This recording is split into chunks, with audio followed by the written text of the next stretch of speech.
Now, as we get ready to kick off, grab some coffee, water, get settled in as we dive deeper into our SCARF model. But before we do that, as always, let's introduce our speakers for today.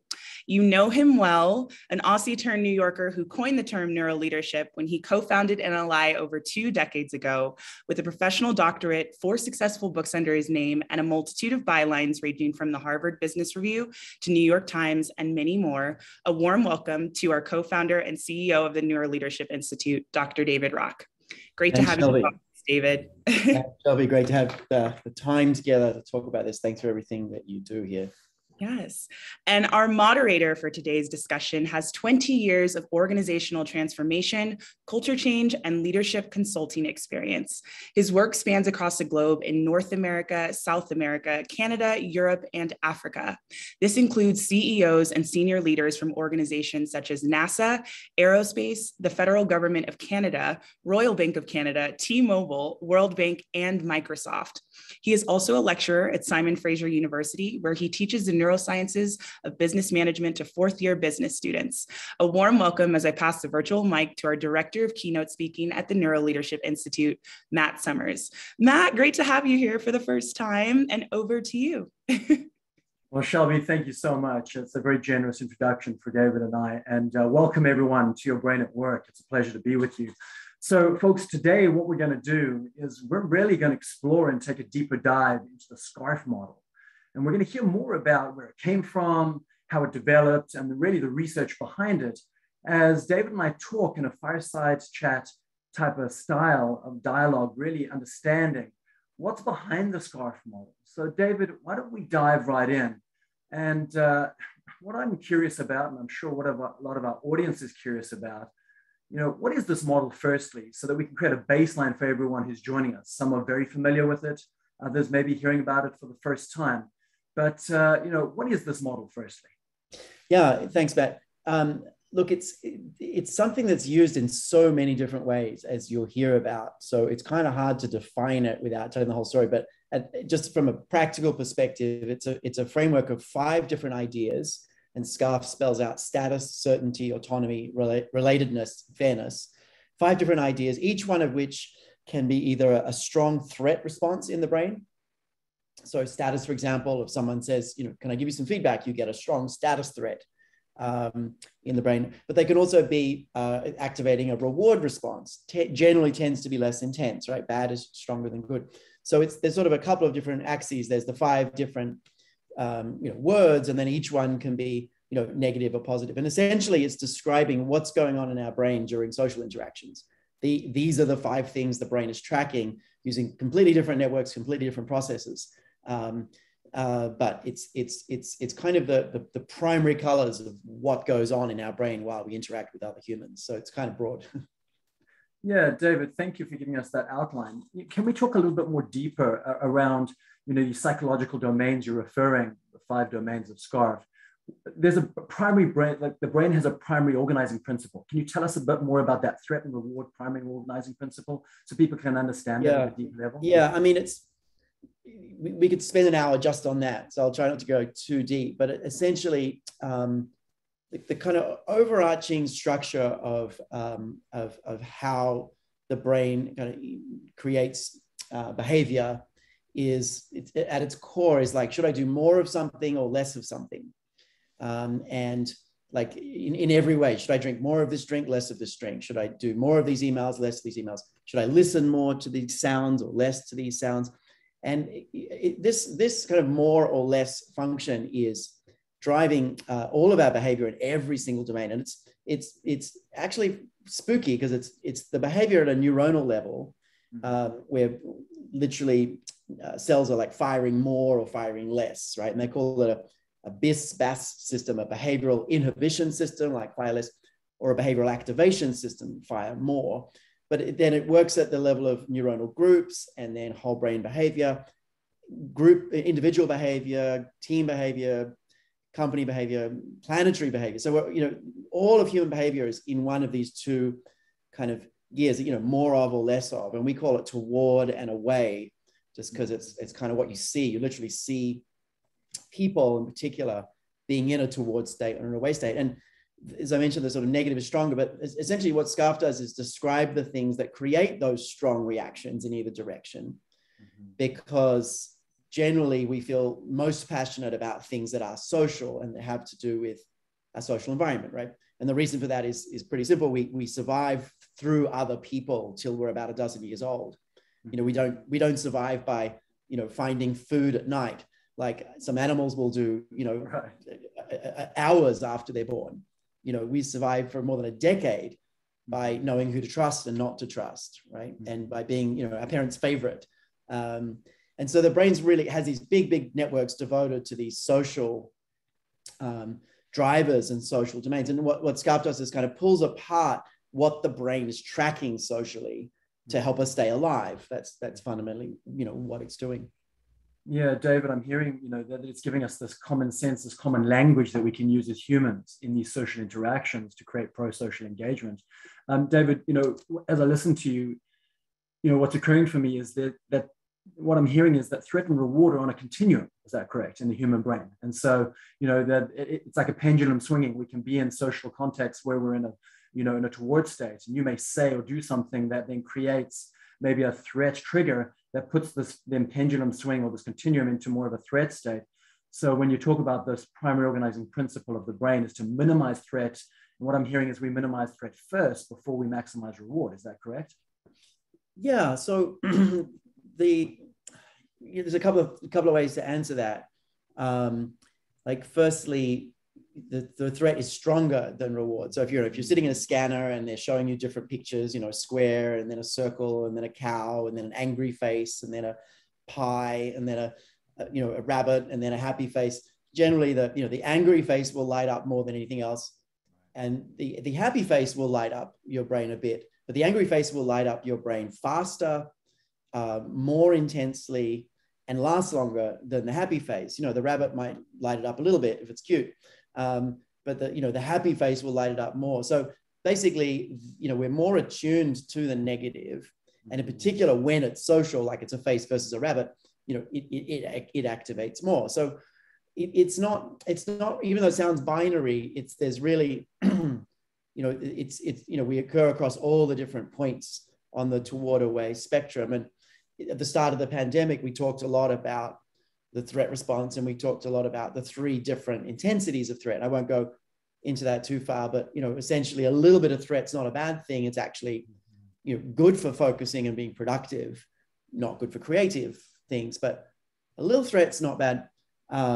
The problem is when you get multiple things kind of causing threat, and that often happens when you have multiple SCARF domains. We can get into that later, but essentially what SCARF does is it gives you this ability to understand ahead of time what, you know, how to minimize threat, which is important because it's so strong in yourself or others. You know, ahead of time, you can also do it in real time, or you can do it after the fact. There's sort of a before, during, and after capacity it gives you, because you know what it is that's creating strong threat. So it's kind of giving you the primary colors, or I think of almost the graphic equalizer of tuning up your interactions in that way. Okay, thanks, David. I think that's really helpful for not only myself, but for the listeners here, and just understanding some of that backstory. Now, talking about that backstory, if you can tell us a little bit about, like, how did the idea of SCARF maybe first emerge? Like, what was part of that journey for you? Yeah, no, let's go back. I think it's good to tell the story a bit. Look, so there's a longer story, but I've been fabulous. Like, I've just been sort of obsessed with this fabulous thing called the brain. It's so funny. My daughter, Trinity, who's now 18, just has gone to college in London and studying psychology. And she's like, "You'll never guess what, Dad, I'm learning about the brain and it's so interesting." I'm like, oh God, it was like such a wonderful moment. It's in the gene pool there, David. And I had to not get too excited, so I didn't steer her away. It's like, yeah, it's really interesting. So anyway, so I've been really fascinated with the brain for the longest time, literally since I was like younger than she is now, and had read personally a lot and really kind of studied it privately. And I started to include it kind of by accident. I started to include general brain research kind of by accident when I went on faculty at NYU around 2002, 2003. And I was building these coaching programs in partnership with NYU. I built their certificate programs. And because it was NYU, we wanted to have a good theory.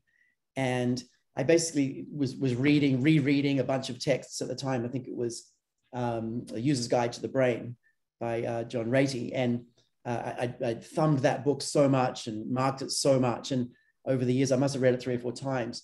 And I remember actually being in this class, having an insight, a really strong insight, going, wow, it'd be really helpful to kind of frame all the stuff that we're doing in coaching from a neuroscience perspective. It would kind of explain things. And the next class, we were sort of running a lot of classes all the time. In the next class, I had like 70 something people, and I just gave a handout to everyone with 2 or 3 different quotes. And I watched what happened in the room, and it was like the entire energy changed. It was like an afternoon, like day 2 or 3 of a long program in an awfully ventilated, poorly lit room. Thanks, NYU.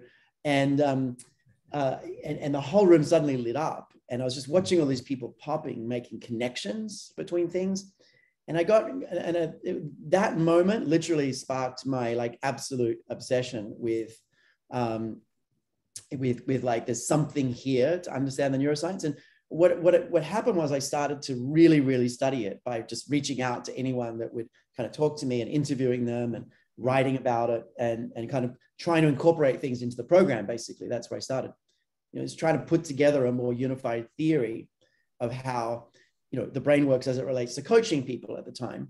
Because it was just so helpful to explain in real time, what was happening in the brain of someone you were coaching. It just made coaching so much clearer, better, more powerful, more tangible, more effective, right? So I sort of got on this rant, and a bit of a sidetrack. I ended up building a whole textbook based on what we developed. It's called Coaching with the Brain in Mind.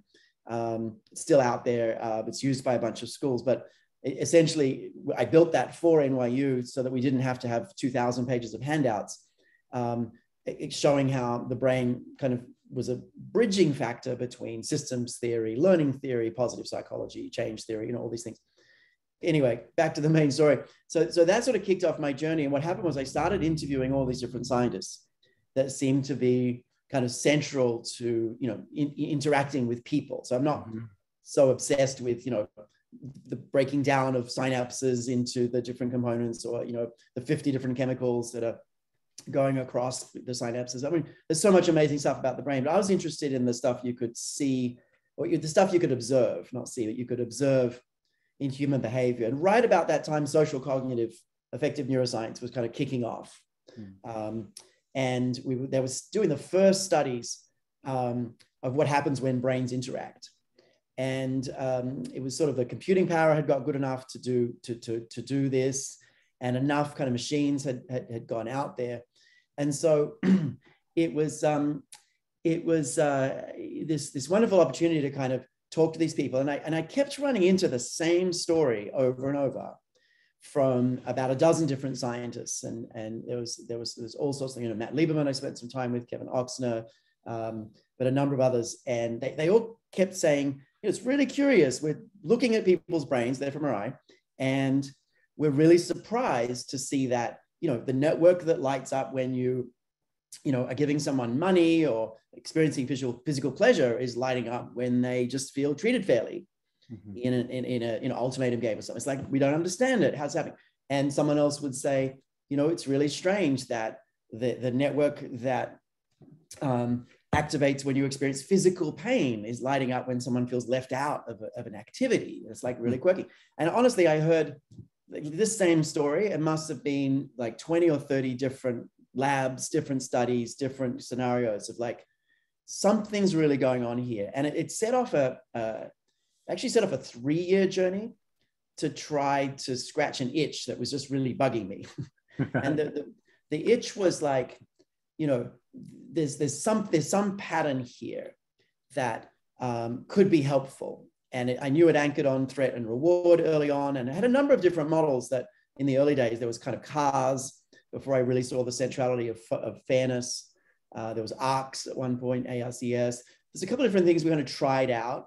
And I spent a lot of time talking to different scientists about what am I missing and does this work and how, testing it out. But over about 3 years, we tried lots of things. And then it's a funny story, but it all came together for me at this very odd moment. I had what some of you might understand as a level 5 insight. Like a level 5 insight changes your life forever. This is probably the strongest level 5 insight I've ever had.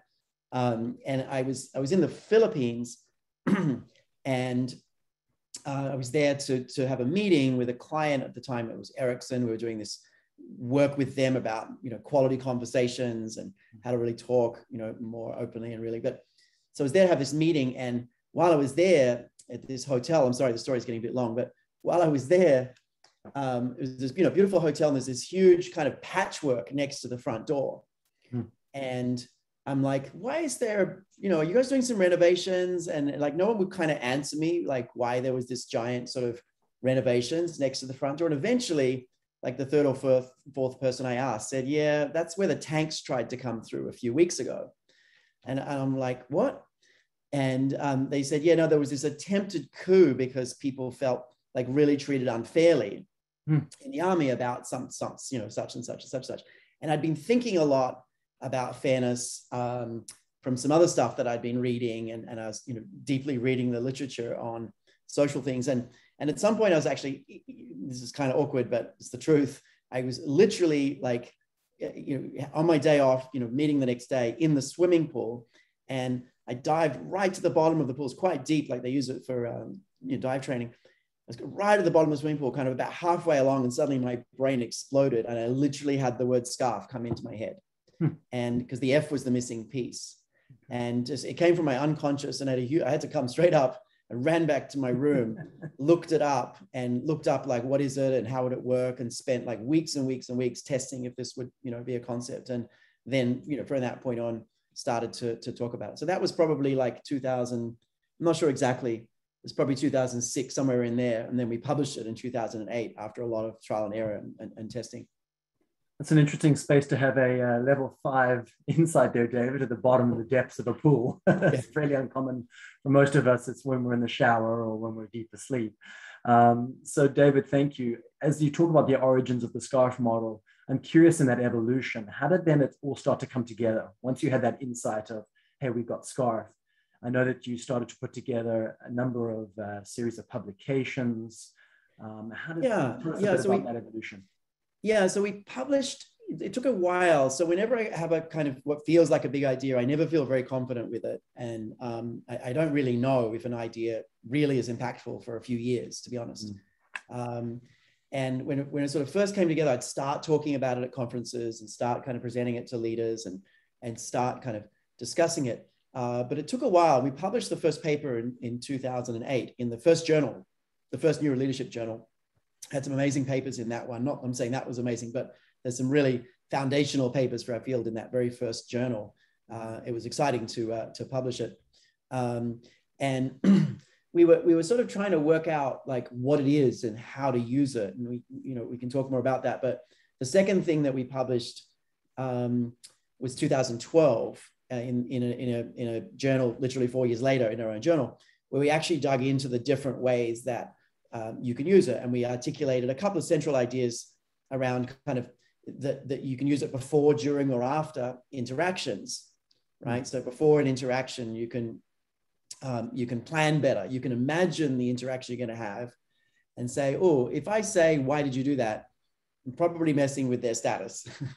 So what could I do differently, right? So before an interaction, you can kind of plan better. And that's something that's really important. During an interaction, you can see, something that's going on, and you can go, oh, I've just created, say a fairness response in someone and do that. And then after, and then the other thing that we laid out there is what we call the offsetting and multiplying effect, or the multiplying and offsetting effect, which is that we realized that these SCARF domains kind of make each other worse or balance each other out. And the metaphor that I've got now is a kind of a seesaw. I've sort of got clear in the last year or so, is that each of the domains is like a weight on a seesaw, right? And I picture a giant seesaw. I'm actually build a giant seesaw on some land I've got up north now.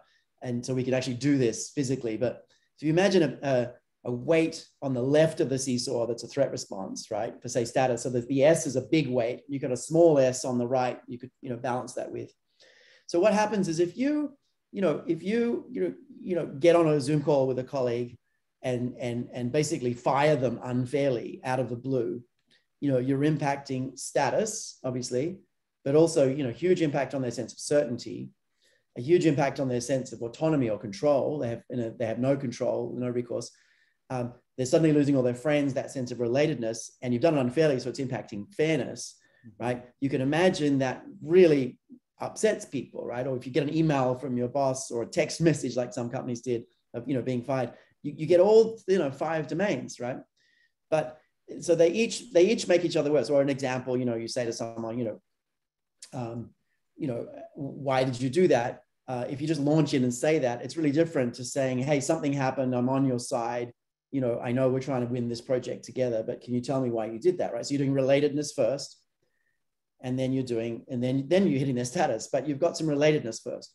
Mm-hmm. And so what happens is these domains either make each other worse or offset each other, mm-hmm. right? So if you're going to create, say, a status threat in someone, make sure you have some relatedness, right? That they feel like you're on their side first, or make sure they have a sense of control over whether they have the conversation or not, mm-hmm. right? Which is autonomy, right? Make sure you really, so there's this seesaw. If you're going to create a threat on one side, put a reward on the other. Now, remember, threats are stronger. So you might think you're putting in a tiny threat. Well, what might look like a tiny threat to you might be a really big threat to them. Mm-hmm. You might have to put a few rewards in to balance that out, right? Mm-hmm. Mm-hmm. And often, people in power in an organization often don't realize that others have much stronger emotions than they expect. And so you've really got to work hard to balance the other side of that continuum. David, this offset and multiply effect is really interesting to me, and I'm sure it is to the listeners. My question to you is then, my intuitive approach to the scarf model would be that if someone scarfs me, right, puts me in a threat state in, let's say, fairness, and let's say that person is in a fairness threat state, surely I would just then increase the amount of fairness I give to them. That's my intuition, but the science says something different. Can you tell us a bit more about that? Yeah, it's been really hard to set up scenarios to study this in the lab, like directly. So mm-hmm. they're more like kind of thought experiments of scenarios and our experience. And a lot of our learned experience as adults is getting this stuff wrong and trying to find a way and build better patterns. But yeah, if you create a sense of unfairness in someone, you can't just say I'm being fair and try to treat them fairly. What you might need to do is give them a whole lot more information, which means impacting certainty. Right. So you might need to raise certainty to balance out fairness, right? Or if you impact, if you're going to impact someone's sense of certainty, for example, you might want to, by saying there's a whole lot of stuff changing, you might want to increase their sense of autonomy, but you've got some control over how this happens, mm-hmm. right? So if you're making something uncertain, you might increase control. So it's not a one-to-one ratio. You're trying to kind of balance it out in this way. But we'd love to work out how to do some scenarios and test these different, kind of situations out in some clever ways. Yeah, David, I want to go to the chat. I'd love to engage the audience here if you don't mind. I see that Kath is asking, is there a matrix on the offsets for each domain? I think you've spoken to a little bit about that, but can you maybe expand that a bit, David? Yeah, we haven't. So we use the scarf in a couple of different ways, right? So about 30% of our work with organizations is these custom big solutions, either around like all of leadership development, like we do at Microsoft, or all of DEI, as we've done in another number of places. So about 30% of our work is these kind of custom, and about 70% is more off the shelf. And so in the deeper leadership programs, sometimes we'll actually spend quite a lot of time practicing the offsetting effect. Mm-hmm. Like this scenario, what would you do? This scenario, what would you do? And kind of building people's own scaffolding of that effect versus like, here's a list, go and learn it. Mm-hmm. And so we sort of shied away from being too directive about the offsetting, but we definitely can show, these are the common situations, but it's also very context dependent. So we would rather sort of teach people a bunch of scenarios for them to be able to understand themselves, what to do in different situations. Fantastic. Thanks, David. And Kath, great question. Thank you for bringing that up. And one of our valued partners here at the NLI. David, I'm getting some questions and something that I'm curious about and noticing in our dialogue here. I'm wondering if we can dive a little bit deeper into, add a bit more meat to the bones, if you will, to each of the domains. So we've talked about SCARF at a very high level, but why don't we just dig in a bit deeper to, when we talk about status, let's start at the top. So what is going on in the human brain unconsciously if we have a social domain preference, a psychological preference in status? And if you could go through each of those for us, so we can level set. Sure. So let me just kind of cover something you mentioned quickly. So we did a lot of analysis in the first kind of 5-6 years with SCARF. We had some assessments that we did. We got thousands, we got more than 10,000 different data points. And what we found is that people vary in how they value the SCARF domains.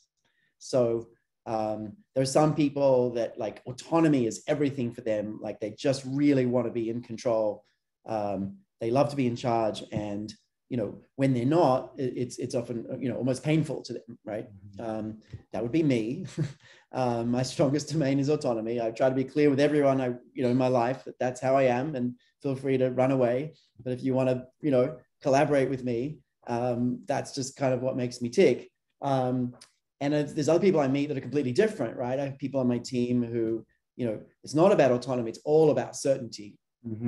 They really, really want things laid out. They want things really clear. Now, I've got to pay extra attention to how I interact with those people because I naturally assume they've got my brain, right? It's something we all do. And unless I'm quite deliberate, even still to this day, I'll accidentally just be too high level and, not really create certainty, right? So we all have a different SCARF order, we call it. And the way so one of the uses of SCARF is the way we interact with others, right? So if you're a parent, go ask your kids which SCARF domain they have. Oh, by the way, I meant to finish this earlier. The other thing we published that's meaningful, and I'll share this one because you can find it online and read it, whereas you can't find our journal papers publicly and read them. But this one you can find and read. You can't use SCARF in a training without permission, but you totally should share it with your family and kids and team, and it's super useful. And the piece is called Managing with the Brain in Mind. It was in Strategy and Business years ago, but it's a really good summary of the model and the chunks and kind of how it works. So Managing with the Brain in Mind, my team can maybe put that in the chat, is the other thing we published that kind of walks through it. But anyway, going back to your point, so we can come back later to the other uses. One use is knowing your domain and others. But so status, what's happening with status is it's literally determining who's higher and who's lower in our social interactions. And the brain kind of obsesses about that. There's a lot of different things that kick in when you're the higher status person that are different to when you're the lower status person. In fact, we feel uncomfortable until we work out status when we interact with people. Once we kind of have worked out our status, which mostly happens unconsciously, we feel much better, even if we're than the uncertainty of it, even though you might be lower status, which doesn't feel great. So higher status generally is you have more positive neurochemistry like dopamine and serotonin and other things. So higher status is this reward response. Lower status is a threat response, and it ties to concepts like dominant and submissive in interactions and authority and all. So it's got all sorts of different domains. It's slightly different to power, but similar. But essentially, we want to know the pecking order in the community we're in. And the brain keeps track of that really powerfully for a really long time. Like you could, reflect on a sports team you were in your, 30 years ago in your teenage years, like me, and you'll remember the exact status order of that team. If we show you pictures, you'll be able to like that's amazing data, but, to be held for so long. So we all, it's very, very important data. It tends to be encoded without effort. So status data is kind of automatic. And then we remember it. We meet someone that's higher status for us. We talk to them for 10 minutes, don't see them for a decade. When we run into them again, we'll unconsciously feel that they're the more important person. Like it's without any effort, just deeply encoded. So a lot of, I'm spending maybe too much time on status, but there's a lot of money is made trying to, sell people things that raise their status marker. Let's say clothes, makeup, shoes, cars, houses, because it feels good to feel higher status. But it doesn't feel good to be lower status. There's a whole world. So it's a whole different set of brain processes that happen when you are, and it's basically, based on looking at faces. You look at a face and you kind of decide. pretty quickly. So certainty is the brain essentially mapping into the future, right? So we're constantly predicting what's going to happen at every level of complexity, from, holding a glass to where am I going tonight to what am I doing in career, going forward. Mm-hmm. And we hold these maps for being able to predict what's happening, so we don't have to kind of think. So that, as Jeff Hawkins says, that the brain's a prediction machine. It's constantly predicting. And, when you are sitting down at your desk and, you go to reach for your coffee that's always in the same spot, you don't have to use working memory to work out where it is. You're more efficient. You can focus on your projects, right? And then you go to reach for your coffee. It's not there. You just put it there 10 minutes ago. Where is it gone? You're suddenly uncertain. This uncertainty gets a lot of attention until it's kind of collapsed, right? So uncertainty gets a lot of attention in the brain. It activates a threat response. It feels kind of painful. It activates a similar network to physical pain. All the negatives do. And so certainty is you trying to predict constantly. And so we're predicting around everything, every single sense and thought. There's this prediction into the future. And what happens, if you thought you were going out tonight, sorry, someone is here. I don't know why. There shouldn't be anyone. That's here. okay, David. While you're doing that, what I might do is just to give you a pause there. As we talk about certainty, folks, what's occurring for me too is the context of the last 2.5 years of the pandemic, right? So a lot of the work we've been doing with clients, and what I find really interesting about what David's saying here in connection to what I tell my students at the university I teach at is, what's the human condition in the SCARF model of these psychological domains of certainty, and how's that affecting our thinking, our social interactions, our behaviors with others, if we're in a state of threat or insular self-reflective space of protecting ourselves? So David, I'm referring to this concept of certainty during the time of the pandemic, right? Can you maybe make some comments and some of the conversations you've had with CEOs and leaders in the space of certainty of pandemic? Yeah, no, I mean, the challenge with the pandemic is every level of certainty got attacked. Where am I going to live? Am I, people around me going to live? Am I am I, what's going to happen with my job? What's going to happen with my finances? What's going to happen with staying sane, living with my partner and children? Pretty much everything became uncertain, right? And then now, as we move into this kind of new phase where companies are trying to bring people back, it's this whole other level of uncertainty that's really hitting. Yeah, and David, what I might do too is I might move us forward into then the next category of autonomy, if you don't mind. Knowing that autonomy in the human space, and I'll hand this over to you, but really this autonomy is having this ability to do our best work. Do I have a certain sense of choice and control in the social interaction, in this project, in this conversation, in this decision? Tell us a bit more about that, David. Yeah, absolutely. It's really tricky. So I'm a little distracted. I've got my house is being renovated. Speaking of uncertainty, this is classic. So I'm in another place where being human, David, totally okay. They're saying I'm supposed to be checking out today half an hour ago. I'm like, no, it's Sunday. I'm 90% sure it's Sunday. That's what's going on in the background. So, these things are really debilitating. But, going to hybrid and kind of this world, we're trying to map forward, will I go to the office these days? What will that be like? How safe will it be? Could I get, COVID again with this, new one? Who will be there? How will I work on the other days? Your brain's mapping forward, trying to work out all these different scenarios. And when you can't work it out, each one of these becomes this noise that this really big noise in the brain. It's it's this incomplete puzzle.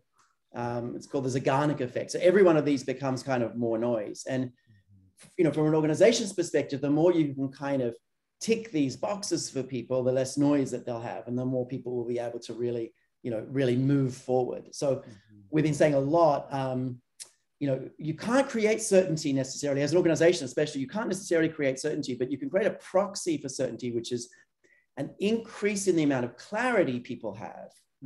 Right. So you might not be able to tell them exactly what's going to happen, but you can say, look, here's the process we're using to make the decision, or here's the steps, or who's been involved in the process. So you can create a greater sense of clarity. We actually wrote a piece about that, 3 ways to create clarity. We kind of articulated the 3 different ways you can create clarity about clarity, and help people see it. So that's something to really focus on in this time, I think. David, I want to pause you. I want to just notice and name something. Let's be human for just a moment. We're getting some comments in the chat box from, folks like Mark and Alistair and others. Just noticing what just happened to you in that moment, talking about certainty and uncertainty and threat responses and the impact on cognitive function there, David. We can all relate to those situations when we're trying to access that conscious thinking and logical thought. And when we get hijacked, right, by that amygdala, that emotional side of distraction, it generates that uncertainty. So just want to notice you're being human there, David, and we can relate to that on probably a daily occurrence for all of us. So thank you for demonstrating that. Yeah. And we didn't plan that, by the way, folks. Yeah, the more you understand about why your brain's doing different things in different situations, the more you can kind of say, oh, that's just my brain doing its thing. Yeah. Right. And the less it kind of takes over, right? The more you can get some distance from a phenomena, right? And that's one of the things that SCARF does in the brain. I think it's really interesting to think about like what SCARF does in the brain, even though we're only up to certainty, because it actually relates to autonomy, which is the A. Autonomy is a feeling of control. And ironically, the more you understand about your brain, such as through SCARF, the greater sense of control you have, right? And control, such an interesting one. Autonomy is such an interesting one. It plummeted in the pandemic as well. But it was also this unexpected upside, this unexpected silver lining in the pandemic of actually, I'm more in control of my work. I'm more in control of my life. I'm more in control of my diet, of who I have to run into for the introverts, right? Of how many germs I have to touch for the germaphobes, of people, managing their health. I'm much more in charge of my exercise routine, my sleep routine. So we actually had this greater sense of control suddenly during this time. Now, what companies don't understand right now is that, it might look more certain to do like a 3-2 model of, I'm in the office for 2 days, out for 3, or whichever. It might look more certain, but it plummets people's sense of autonomy. And that's one of the kind of upsides that people have. And this is why we're seeing, a lot of folks voting with their feet and changing companies, going to places where they feel like they can be in control of their work life. Our organization, we basically said a few years before the pandemic, we said, hey folks, we're giving you all a laptop. Please come to the office if that's where you're productive. Never come if that's where you're not. Mix it up if you like. Find out where you're productive, make that work, negotiate with your team. You're in charge. Mm-hmm. And so, and that's something a lot of other companies are now seeing is a really great way to manage. So that's the A. A is about the feeling of control. A little bit of a drop has a big effect negatively, but a little increase has a big effect positively, right? And then the R is important. The R is in group or out group. It's relatedness. It's a sense of having shared goals. So R is literally like, are we on the same team? So positive relatedness is, are we on the same team? Are we working to similar things, right? So if you sit down with your boss and he's trying to tell you that you're, an underperformer, you're trying to tell him you're an overperformer, you've got competing goals, right? But if you sit down with your boss and you're both trying to work out what you learned in the last year and how to get even better, more of a growth mindset approach, now you have similar goals, right? You're both going to talk about how you're going to get better. Now you're more likely to disclose your mistakes, right? And actually talk more honestly about what's happening. So relatedness is about shared goals. It's belonging is, a sense of relatedness. And then the F is fairness. And this is why the Army, pushed through the front door. F is a sense of fairness that people have. So, and again, like all of these, it activates a strong threat response when it's in the negative. I'm going to manage this one moment while you take a question. Yeah, no worries, David. Thank you. So folks, as David's walking us through each of the 5 domains, I'm wondering if you're having the same experience as I am, and you're starting to relate, what is my top psychological domain as David's describing them? I'll share mine, and that is relatedness. And so as a human, unconsciously, I'm having these influences of creating in-group and out-group when I'm in social interactions, working with teams or with clients. A direct story with David is when I first joined the Analyze 6 years ago, I remember meeting David in our head office in New York. And relatedness is so important to me that I didn't go straight to business talk. I pulled David aside and we started talking about something that was enabling us to find common ground. And that was in the space of snowboarding. In fact, David is an avid snowboarder, as am I, living here in British Columbia, here in Canada, close to Whistler Ski Hill. And we just talked for 30 minutes, just purely about ski resorts, about snowboarding gear, David learning how to do big jumps. And what's really interesting is by finding that relatedness connection and pulling that massive towards signal and pulling that towards reward response in our relationship early on, we continue to come back to that original conversation 6 years ago frequently. In fact, just last week, Dave and I were talking about snowboarding. So David, just as we welcome you back there, just talking about yours and ours relatedness, which is my top domain, and how we first connected 6 years ago in the office, about talking about snowboarding and you learning to jump in Whistler, etc. So, and ever since, we built that relatedness and that human connectedness by finding common ground, which is what you're alluding to. Yeah, it's funny, you know, we're both from the Commonwealth, right? And other people may not understand what that means. You know, the UK, South Africa, Australia, New Zealand, a few other places, there's actually like a kind of bond that we all share. If we're in the Commonwealth, we all have the Queen as our supposed head of state and all this stuff. So, you know, we always feel a sense of relatedness with people from any of that place, which is, you know, is quite funny as well. Yeah. So sorry, some craziness going on in this building right now. I can focus again for the next 20 minutes, but it's been quite a last 90 seconds. That's totally okay. David, I wanted to shift our attention and conversation, if you don't mind, to a question that I'm getting from the audience. There's a common theme here from quite a few listeners and leaders. And David, that is, can we talk about how SCARF, now that you've given us the outline of SCARF, we have that language. Can we talk about how SCARF shows up in the domain or in the application in the D&I space in organizations? Yeah. It seems to be a very hot topic right now. Yeah, absolutely. Yeah, it's a good place to dig in.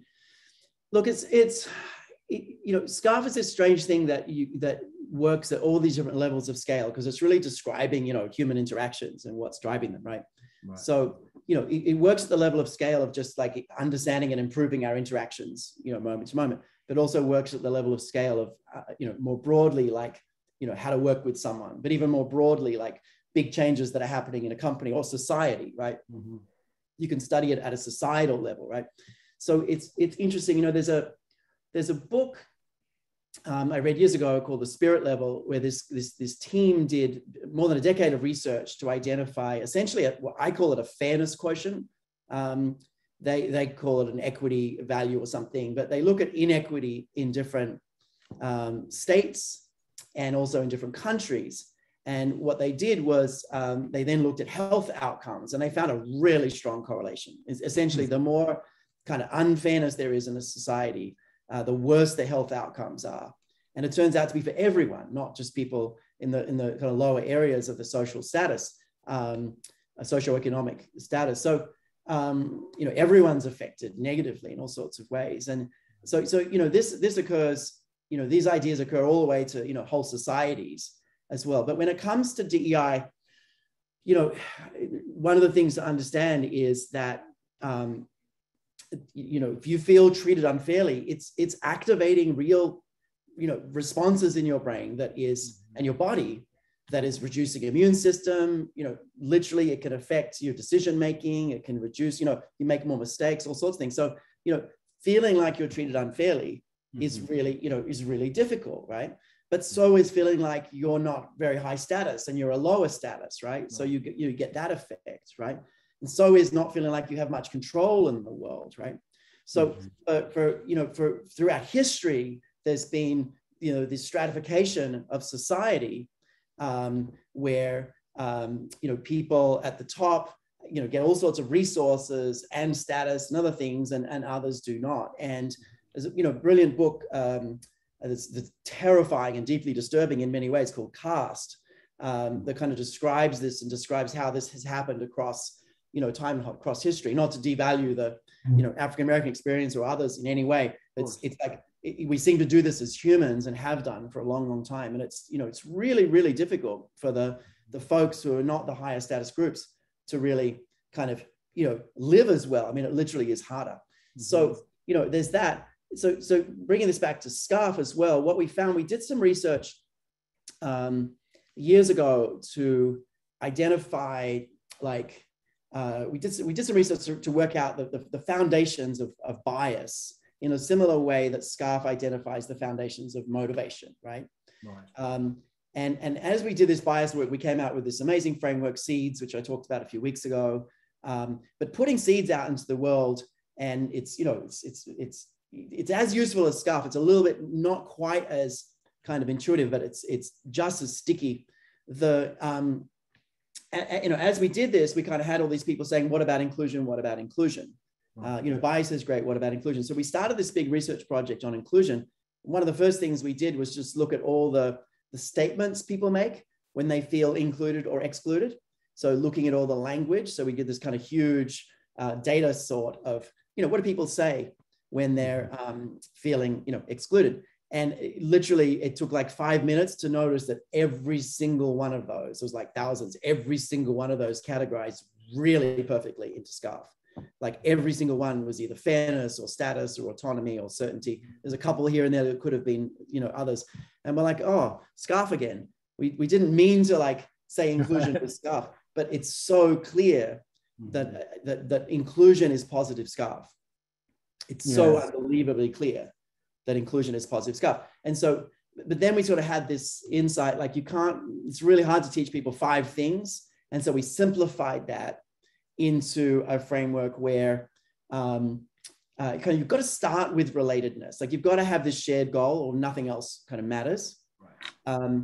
And so with relatedness, we kind of simplified that to find common ground as the habit. And then we said, all right, we sort of think status and fairness go together.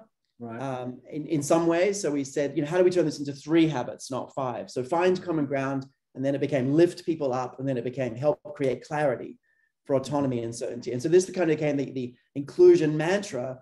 If you're going to be inclusive, here are the 3 things you most need to do. Find common ground, lift people up, help create clarity. And that's been taught to literally millions of people. And you know, it may sound simple, but we have this different hypothesis about organizational change. The dominant hypothesis about organizational change is, you know, the top-down hypothesis, right? Take the few people at the top and take a few people and teach them, you know, teach a few people a lot slowly, right? Because it ends up being slow. You know, if you've got 100 top leaders, it takes a long time to get them to experience some learning, right? So the dominant hypothesis for kind of organizational change, leadership development is teach a few people a lot of things slowly. Right? We turn that on its head, and we think, and you see this in systems theory, it jumps out at you. We'd rather teach everyone just a few things quickly, right? And so if you can get this idea, you know, find common ground, lift people up, help create clarity.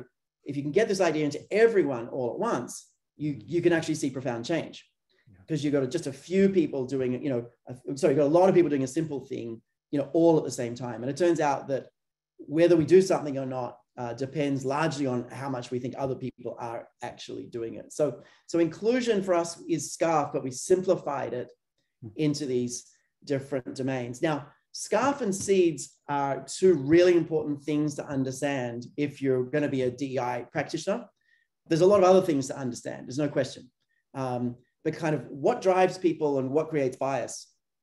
You know, to be a DEI practitioner and in an organization and not like really understand those 2 things is kind of, from my perspective, you're missing a big opportunity. So we've been talking about this the last month or so. We've launched a masterclass for internal DEI practitioners, and I emphasize internal because it's people in companies. We're not at this point doing something for externals, but we're running this masterclass so people who want to understand our perspective on DEI overall.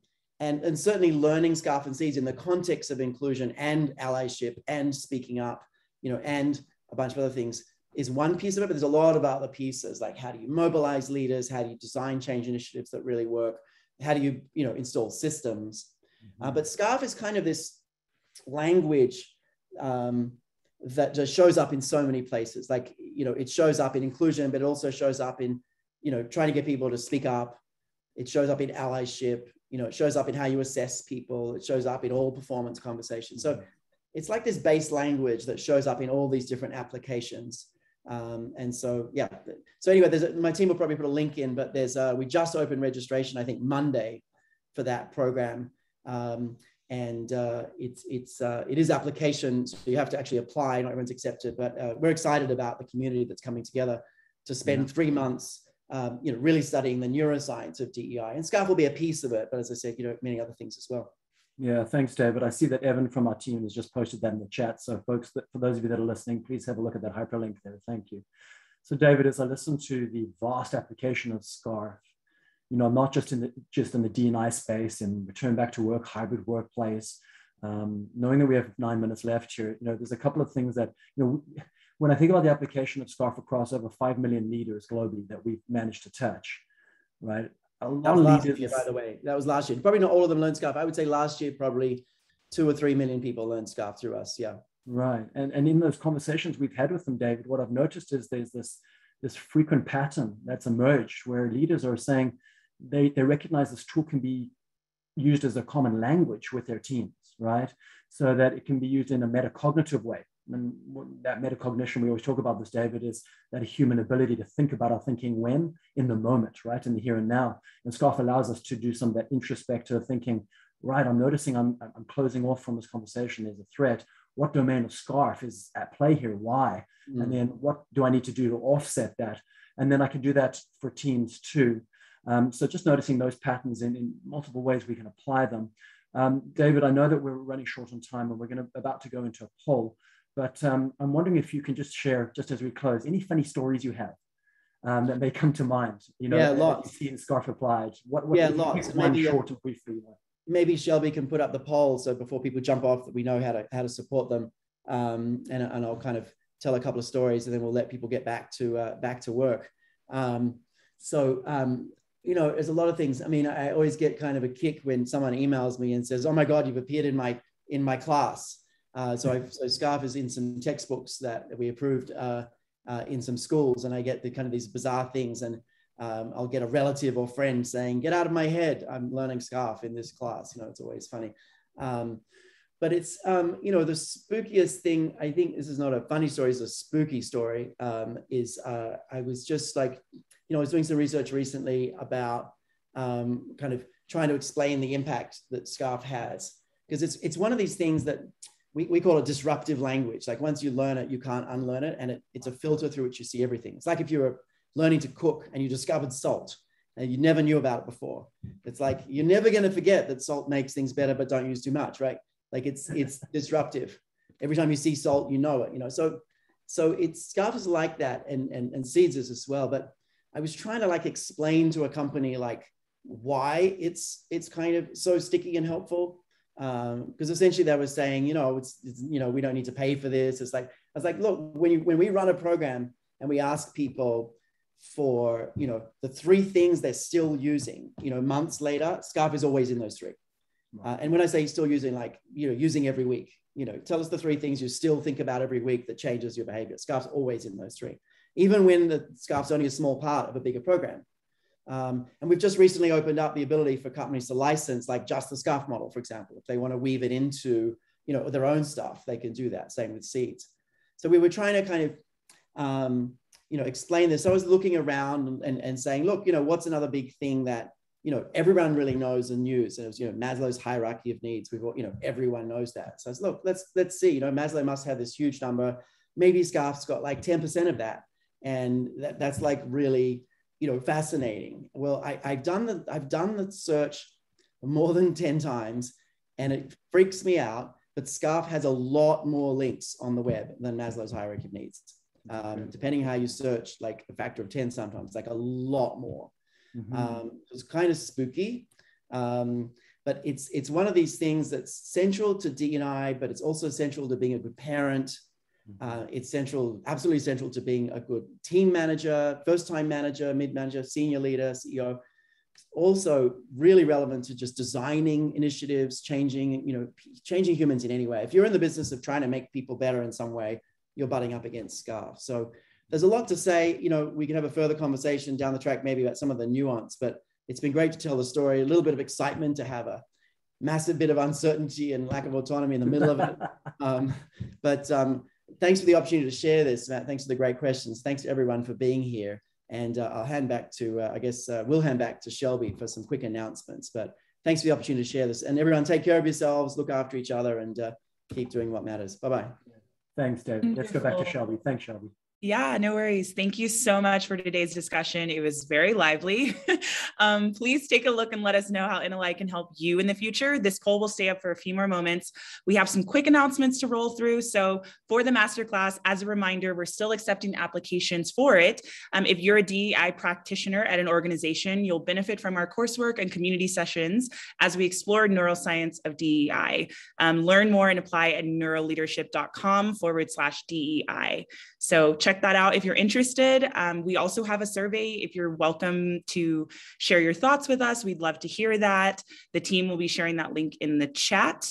Insider exchange, specifically for our senior executives. If you enjoy your Brain at Work Live, we would think that you'd be great for our insider program. We invite you to join this exclusive community so you can hear about new research, have roundtable discussions with our executives and researchers, and help us craft new innovations. So to apply, follow the link that we are also dropping.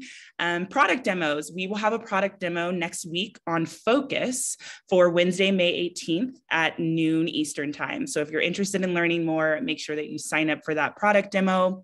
We're hiring too. So if you're interested in working on our side and doing opportunities with us, visit neuroleadership.com/careers to learn more about our open positions.